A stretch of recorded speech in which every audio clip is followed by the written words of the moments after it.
सण असो वा आनंदाचा प्रसंग, घरातला सुगंध म्हणजे बेसन लाडूंचाच.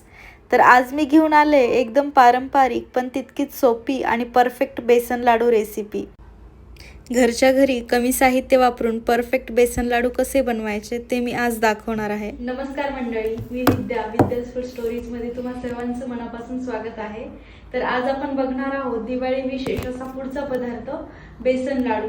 तर व्हिडिओमध्ये मी स्टेप बाय स्टेप पूर्ण रेसिपी सांगितलेली आहे, त्याचबरोबर छोटे टिप्स पण मी त्याच्यामध्ये सांगितलेल्या आहेत.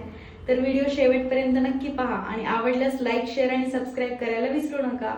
चला तर मग रेसिपीला सुरुवात करूयात आणि सगळ्यात पहिले बघून घेऊयात की आपल्याला साहित्य काय लागणार आहे. तर अर्धा किलो बेसन इथे मी घेतलेलं आहे. वाटीने 4 वाट्या बेसन, त्याचबरोबर 250 ग्रॅम साखर घेतली आहे, वाटीने 2 वाट्या साखर आणि 200 ग्रॅम तूप घेतलेलं आहे. वाटीने 1 वाटीला थोडंसं कमी तूप घेतलं आहे मी. थोडेसे पिस्ते घेतलेत गार्निशिंगसाठी आणि वेलची घेतली आहे. तर आता सर्वात अगोदर आपल्याला गॅस ऑन करायचा आहे आणि त्यावरती जाड बुडाची कढई आपल्याला ठेवून घ्यायची आहे. आता त्यामध्ये थोडंसं तूप घालून घ्यायचं आहे आणि त्यावरती बेसन घालून घ्यायचं आहे.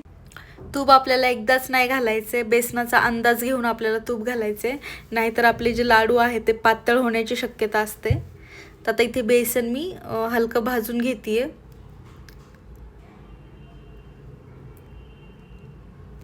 तर बेसनाच्या पूर्ण गाठी आपल्याला व्यवस्थित काढून घ्यायच्या आहेत. जोपर्यंत बेसन भाजून होतंय तोपर्यंत मी गार्निशिंगसाठी जे पिस्ते आहेत ते कापून घेतलेत. आता बेसन थोडंसं हलकं झालं की परत थोडंसं तूप घालायचे आणि परत त्याला व्यवस्थित मिक्स करून आपल्याला मंद आचेवरती छान भाजून घ्यायचे. तर आता इथे मी तुम्हाला सांगते एक टिप. बेसनामध्ये तूप घातलं की खूप जास्त बेसनाला गुठळ्या होतात आणि चम्मचनं हलवायला खूप हात दुखून येतो. तर अशा वेळी काय करायचं की मॅशर घ्यायचं आणि मॅशरनी छानपैकी बेसनच्या पूर्ण गुठळ्या ज्या आहेत त्या आपल्याला मोडून घ्यायच्या आहेत आणि खूप इझी जातं. एकदा ट्राय करून बघा. तर बेसन भाजते तोपर्यंत मी वेलची पूड पण करून घेतलेली आहे. तर आता बघू शकता इथे बेसन व्यवस्थित भाजून झालेलं आहे, छान खरपूस भाजून झालेलं आहे. तर या स्टेजला मी याच्यामध्ये घालणार आहे 2 चमचे रवा. रवा मी साहित्यामध्ये सांगायचं विसरले आणि रवा अगदी ऑप्शनल आहे. रव्यामुळे लाडूंना रवाळचं टेक्स्चर येतं. तर रवा घालून आपल्याला छानपैकी परतवून घ्यायचं आहे. याला अगदी जोपर्यंत बेसन तूप सोडत नाही तोपर्यंत. तर बघू शकता इथे बेसनाने तूप सोडलेलं आहे. तर आता हे झालं आहे आपलं बेसन रेडी. तर आता हे जे बेसन आहे तर ते आपल्याला मोठ्या परातमध्ये काढून घ्यायचं आहे आणि त्याला गार करायला ठेवून द्यायचं आहे. तर याला 1 ते 1.5 तास लागतो हे मिश्रण जे आहे हे थंड होण्यासाठी. आणि फॅनला नाही ठेवायचं, आपल्याला अगदी रूम टेम्परेचरला ठेवून द्यायचं आहे. ते असं पसरवून घ्यायचं आहे आपल्याला बेसन आणि हे ठेवून द्यायचं आहे आपल्याला.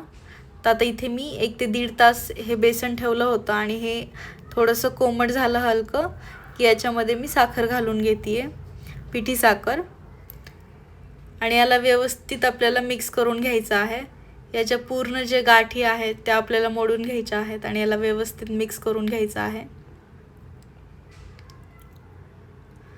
तर आता बेसन मिक्स झालंय आणि इथं जर का बेसन कोरडं झालं तर अशा वेळी आपल्याला थोडंसं तूप गरम करायचं आहे, हलकं कोमट, आणि याच्यामध्ये थंड करून याच्यामध्ये घालून घ्यायचं आहे. तर जे बेसन आहे ते आपलं व्यवस्थित ओलसर होईल आणि लाडू छान वळले जातील. तर आता इथे मी लाडू वळून घेतलाय. बघू शकता गोल गरीगरीत लाडू आपला तयार झालाय. याच्यावरती थोडेसे पिस्ते लावून घ्यायचे आहेत आपल्याला. इथे तुम्ही कुठलेही ड्रायफ्रूट्स वापरू शकता, मनुके वापरू शकता किंवा बदाम, काजू. तर आता हे व्यवस्थित लाडू आपला तयार झालेला आहे.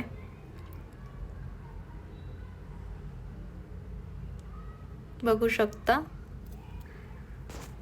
तर अशा पद्धतीने मी बाकीचे लाडू पण बनवून घेते. तयार झाले आपले खमंग आणि तोंडात वितळणारे बेसन लाडू.